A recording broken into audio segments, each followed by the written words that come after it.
What did you make, Flex, of Gary Neville's comments about Amorim and United in terms of what he said after the game? Yeah, he said it before. He said it. What Gary Neville said after the game. Sorry. Yeah, it's one of them things where like multiple things can be right at the same time. Me personally, I lean to more Gary Neville's take because I think what Amorim is trying to insinuate, in my take, is that the media are getting in the players' heads, and Gary Neville's pushing back, saying, "Listen, mate, I played in a time where we just walked into the change room, had full accountability, and said I wasn't good enough." Alan Hansen, the famous quote, "You never win anything with kids." At the time, he's saying he was the greatest centre back of all time at that point, and we had to deal with that. People are pushing back, saying, "Yeah, but in your day, in the '90s and the millennial, there wasn't WhatsApp and social media how it is now, so it's harder for players. You could have just disengaged." But then I push back against that and say, what the new age fan forgets about trying to do this whole player thing of how hard it is for them now versus then, is the newspapers then and like Match of the Day, like that was the biggest, like that was if you're social on the media, news, and there's this thing that like you're talking about, like the greats of a generation, like Hall of Famers, Beckham, Rio, Scholes, Gary Neville himself, Gerrard, if we're just doing the English thing.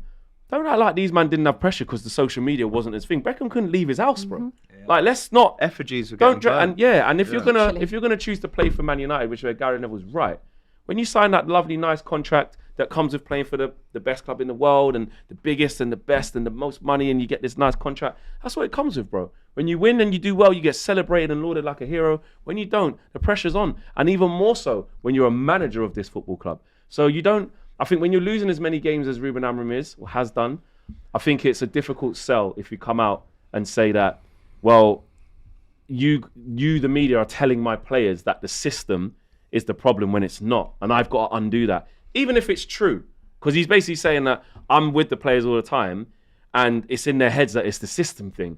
But to me, that looks like as a manager, you're saying, so what? The media got more clout over what's going on with the players than you do. Yeah. Bro. And for me, it doesn't make any sense. That comment is diabolical. Spade for a spade. That comment that he's made there is diabolical. The fact that he's even said that publicly is embarrassing. Like, he hasn't even checked himself. He's not even done any sort of self-reflection and thought, you know what?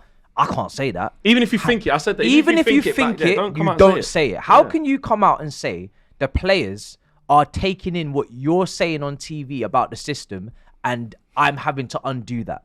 Brother, if you were winning matches, you wouldn't have this problem. If you weren't setting records, you wouldn't have this problem. So, yeah, you better find a way to get results so they actually trust and believe in your system. The TV pundits don't need to tell them that. You think they're not talking to each other? You think they don't speak to their family members? Be like, yo, I don't know about that double pivot for Bruno, Last time he was playing in the double twin tens or he's playing off the striker, he was getting way more goals. What, you think these players don't have brains? They speak for themselves. They think for themselves. So, for me, he's not Man United manager. He's not a Manchester United manager. His way... Whether he can't watch a pen, he's on the tactics boards against Grimsby. He's now coming out and saying the pundits are influencing his players. He is not a Manchester United manager. He doesn't have the gut for it. He doesn't have the spine for it. He doesn't have the personality or the charisma for it. For me, I think he's got to go, man. That's crazy comments. And nothing for me changing that. But what's happening is the fan base is starting to. What's happening is like, because the bar's low, and you want to back your manager, and it's an us against the world thing. You hated, adored, never ignored. Like when the media come, batten down the hatches, bite down on the gum shield, don't let them in. And it's like, you can do that, but then you're also sheltering yourself from the reality of what's going on. For me personally, if I allow Amorim to tell me, Flex, listen, they think it's the system. The players are now thinking it's the system because the media is doing it. Like, do you think Sir Alex Ferguson used to go, Simon Stone from the BBC said this thing, so that's why flipping Bex is struggling? Are you crazy? Like, what is this? And like I said, when you talk about pressure, bro, these men who are Hall of Famers, bro, they had pressure, big pressure, and they're winners. Do you know what I'm saying? They're winning stuff, and still, like I said, Beckham couldn't leave his house.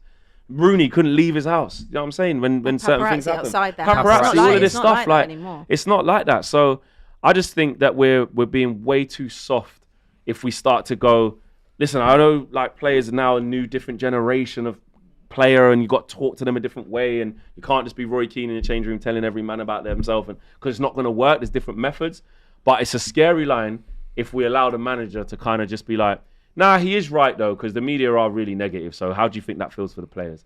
We play for Man United, bro, and you're losing hella games. Yeah. Like, it's not reaction. It's not like say it was Liverpool. You're the champions. You're 1 point off the top. Yeah. People are allowed to say, "Come on, man, that's too negative." Bro, we've broke every record possible. But it's been over 50 games, or nearly 50 games. And look at the stick that Liverpool are getting. They've only lost 1 game, right? And 3 games in a row. But they're the champions. Crazy. They started. They're still only 1 point off.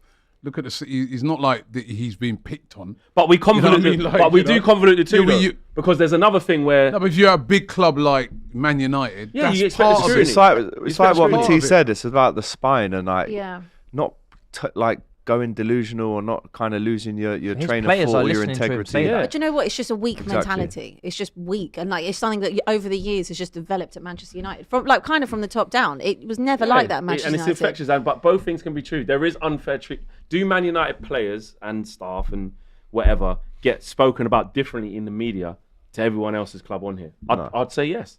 I'd say they would. Like when I'm looking at Wirtz, and we had this discussion this morning. Wirtz, I'm saying what's happened? He's coming for massive money, broke the record, but because he's at Liverpool, the scrutiny ain't the same as when Pogba weren't performing, or this, or when I don't know, let's say Demaret or whatever. The scrutiny. I'm saying there's he's getting a lot of scrutiny. No, he's getting a lot of scrutiny. But here, I looked at this. No, I looked at this morning. You. Hold on, I looked at this Pogba morning. got it way There's more articles out there that are trying to negate to help Wirtz, oh, well, it's early, or it's not just, no, you're 116 million, that's not, but at Man United, that would just be that, because the track record of the players is poor. It's more negative, is what I'm saying.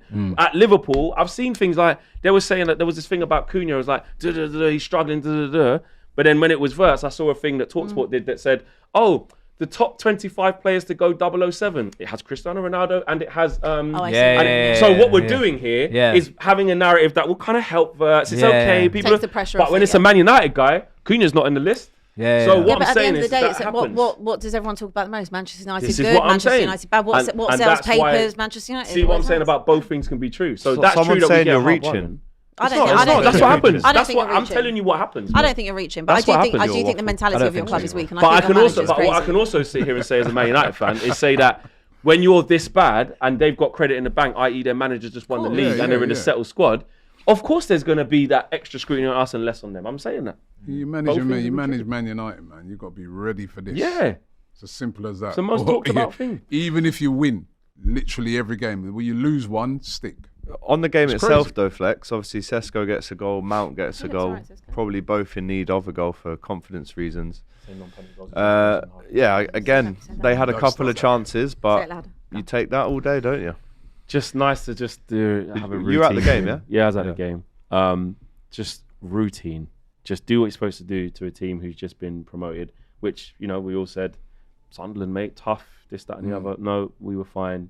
We dominated. I said you'd win. Said we'd win. What I would say is Sonny Lomans. Now, the bar is very, very low. Non-existent. Let's be. It's on the floor. Probably surpasses the floor. Your fans were literally cheering just for making a normal Listen to me. catch. Not your fans. Put me in. I saw you saying that. Yeah. Now you got the number one. Because the bar is so low. The ball was crossed into the air. There's this gasp. We're going. Is he gonna catch it? Is he gonna catch it? The man caught the ball. Came down onto the ground. The ball didn't spill, and he did it again in the second half. He caught 2 balls. Pause. Wow. Brilliant. Yeah. He made a couple saves. He made one from Xhaka that was probably not even going in. Parried it to safety. There was a chance near the end. Kind of shot right at him. Just saved it. No problem. Kick him with both feet. And he was just a calming influence. He's got the number 1 job already. It's yours. It's yours. No problem. It's yours. And obviously going to Anfield, get him in there against Sunderland. I'll tell you what, that's going to be a good game. That's going to be a good game. You're not going. Come on, man, innit? That's a serious game. Be a great game. Just because of the form that you guys have sort of hit at the moment. And it's a home game. We've played 3 away games in a row in Galatasaray, Chelsea and Palace, so it's nice this to is where every Man United fan not trying to come to box. Excuses. If you invite me, I'm supposed to be doing UV here, but if there's opportunities. This is where we all, Man United fans, I don't care if you call me native, come on, Flick, listen. Know ourselves, okay? I said the same thing going into City. They had back-to-back losses. We could give Pep 3 in a row. Oh, yeah. Listen, Our record away from home speaks for itself. But what if you went there? What if you went there and won though? Well, this is a different question. That could be. Because if we did, that could also be the turning point for. Listen, if we went there, there's no turning point for that manager. He's done. I'm not changing my opinion on anything. That manager is done until I see real life evidence. If he went there and won, then his goodbye is just a little bit sweeter. He is done. Listen, for it to be reversed, we need to see a constant of something. Is there a small, tiny part of you that's a little bit worried? How can he be worried? He's Man United. Oh, Isak. Listen, with it's a derby. There's always the chance in a derby. Even when we play Everton, there's a chance that we could lose the game because it's a derby and anything can happen. I'd like to get back to absolutely smashing them at Anfield, to be fair. We did a... No, hang on. We did a 7-0, 4-0, 5-0 away. I'd like to see something like that. But how many times have I done interviews and previews with you? That doesn't happen, really. If they that was a one-off. Very happened a few times. I'm a little bit worried because of our form.